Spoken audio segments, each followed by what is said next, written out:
Hello बच्चों, let's read the question. The question is a drop of oil is placed on the surface of water. Which of the following is correct? तो कौन सा option जो है वो आपका correct रहेगा? आपको चार ऑप्शन जो है वो गिवन है. ठीक है, तो देखिए इस क्वेश्चन को सॉल्व करने के लिए हमारा जो की कॉन्सेप्ट रहेगा उस की कॉन्सेप्ट में आपको नॉलेज होनी चाहिए दो फोर्सेस की जो हमारे होते हैं अडेसिव फोर्स और कोहेसिव फोर्स. ठीक है, दोनों ही क्या होते हैं? अट्रैक्शन फोर्स होते हैं. दोनों ही जो होते हैं अट्रैक्टिव और अट्रैक्शन फोर्स होते हैं. डिफरेंस क्या होता है? कोहेसिव लगता है सेम सब्सटेंस के मॉलिक्यूल्स के बीच में और अडेसिव लगता है डिफरेंट सब्सटेंस के मॉलिक्यूल्स के बीच में. और अडेसिव फोर्स जो होता है वो कोहेसिव फोर्स पर क्या होता है? डोमिनेंट हो जाता है. ठीक है, अब देखिए हमारे पास हमसे क्या रखा है कि हमारे पास एक वाटर की सरफेस है. ठीक है, ये हमने मान लिया कि हमारे पास वाटर फिल हुआ है इस तरह से.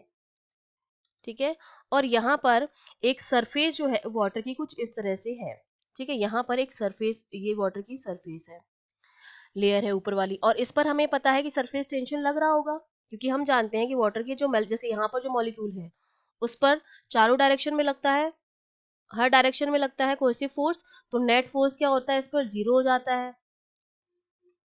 लेकिन जो सरफेस पर वाटर की ड्रॉप होती है उस पर ऊपर की तरफ तो कोई मॉलिक्यूल होता नहीं है, तो नेट फोर्स जो यहाँ पर इस पर लगता है, नेट फोर्स इस तरह से वो डाउनवर्ड डायरेक्शन में लगता है. नेट फोर्स जो होता है वो लगता है डाउनवर्ड डायरेक्शन में, और ये क्या करने की कोशिश करता है?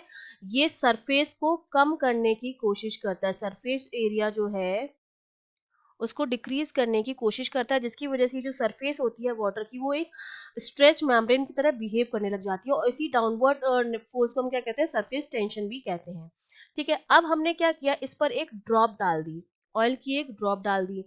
तो अब देखिए एक तो ऑयल के जो ड्रॉप के आपस में भी इनके बीच में क्या लग रहा होगा? कोहेसिव फोर्स लग रहा होगा. इनके आपस में भी क्या लग रहा होगा? Cohesive force. और जो इसका मॉलिक्यूल है, ऑयल हमारा डिफरेंट, ऑयल एक सब्सटेंस ऑयल हो गया, एक वाटर हो गया, तो इनके मॉलिक्यूल्स के बीच में भी आपस में फोर्स लगेगा जो हमारा क्या होगा? अडेसिव फोर्स होगा. ठीक है, और ये अडेसिव फोर्स क्या होता है?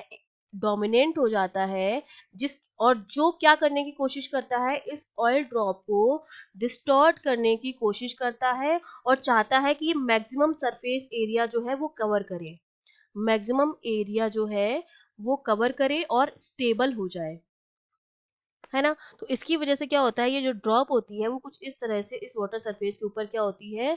एक थिन लेयर में क्या हो जाती है, ताकि मैक्सिमम सरफेस एरिया कवर कर लेती है इस तरह से, और स्टेबल हो जाती है, और उसकी तरह इस तरह से क्या करती है? स्प्रेड हो जाती है थिन लेयर की तरह. और किसकी वजह से होती है? अडेसिव फोर्स की वजह से होती है. तो हमारा आंसर कौन सा करेक्ट हो जाएगा? ऑप्शन बी जो है हमारा, it will spread as a thin layer, ये हमारा करेक्ट ऑप्शन हो जाएगा. ठीक है, I hope you understood well. All the best.